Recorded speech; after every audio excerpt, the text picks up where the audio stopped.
So we're going to look at a couple more examples from the text, page 6091, number 20, 1 plus cosine n over e to the n. Okay, clearly not geometric or p-series, but what can I compare it to? What might it be similar to? Well, this e to the n is, if all I had was, so you're going to think of, what if I eliminate some terms, if I have 1 over e to the n, what would that be? Well, 1 over the e to the n would be 1 over e to the nth power, so that would be geometric with ratio 1 over e, which converges, so that looks promising. The problem is, like, what are we going to do with this cosine n? Well, one of the things you need to think right away about cosine is that we always know about cosine or sine that we have a bound for it. We know what it has to be bigger than and smaller than. So cosine is always between -1 and 1. All right, and so we could say that 1 plus cosine n over e to the n is going to be, but it's going to be less than or equal to 2 over e to the n. All right, and that's fine because actually in the comparison test,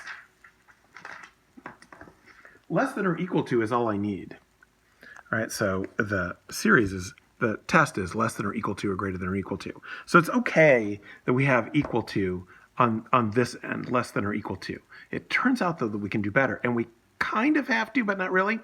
Because the other thing that has to happen, and if I want to use the comparison test, is both of these have to be greater than 0. So one way I can do that is put the greater than 0 over here, and we're going to put whatever we put here. Okay, so because the test says a sub n and b sub n have to have positive terms. That means they have to be greater than 0. So the problem is that cosine could be equal to -1, and then this would be equal to 0. So these terms sometimes are not positive. Sometimes they're 0. But here's the funny thing. Cosine of, should we call it, we'll call it cosine of n. Cosine of n can only be equal to -1 when n equals pi, 3 pi, 5 pi, etc. All right? And cosine n can only be equal to 1. I don't know why I put parentheses on that one. When n is equal to 0, 2 pi, 4 pi, etc. So here's the funny thing. None of these things are natural numbers, and n has to be a natural number. Therefore, for a natural number n, we can't have any of these numbers, so we can't have the equality. The equality is knocked out. So then you have -1 is strictly less than cosine n is strictly less than 1. So we can actually use the fact that n is a natural number and cosine only equals -1 or 1 at irrational values to tighten up our inequality and make it a strict inequality, what that's called a strict inequality. Then I get the strict inequality that I didn't need, and the strictly positive, that these terms are all positive, that I did need according to that test. Although, by the way, I personally suspect that the test would still work if instead of positive, we said non-negative numbers and had them both less than or equal to. However, I have not had the time or energy to prove that yet. So I'm going to go with what the book says for now. The book says positive terms, but I'm pretty sure you could say non-negative terms because terms that are 0 should not affect convergence. That seems kind of obvious.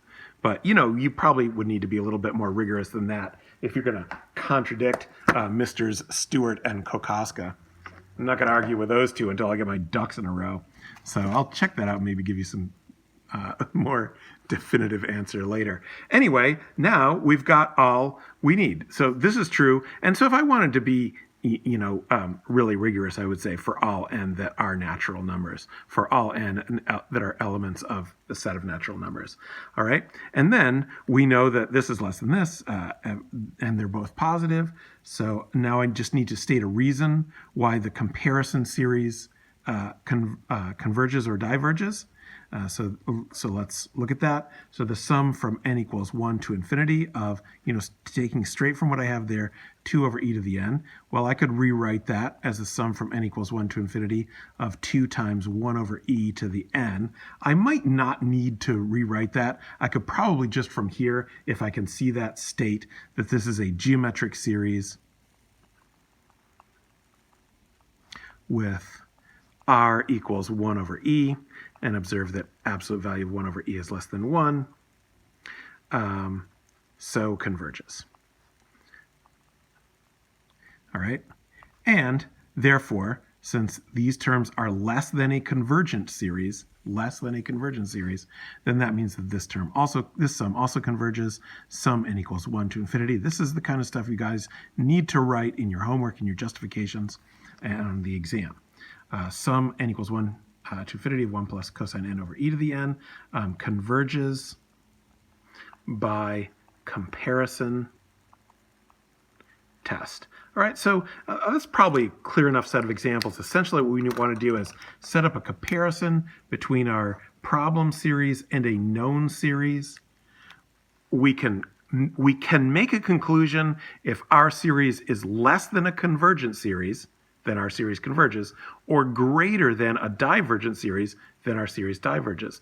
But if we have a series that is less than a divergent series, or our series is more than a convergent series, then we get no conclusion. So this so far only works in fairly limited circumstances, but it gets better. Spoiler alert, it gets better. All right, that's the type of comparison we need to set up. We need to set up less than convergent or more than a divergent. So test problem series, maybe some discussion as to why we know that this is true, a comparison, a statement of why the comparison series converges, a complete statement of why that series converges or diverges if I'm using greater than a divergent. And then my conclusion is that my original series either converges or diverges by the comparison test. That is what you need to state for those, all right? So there you go. There's comparison test.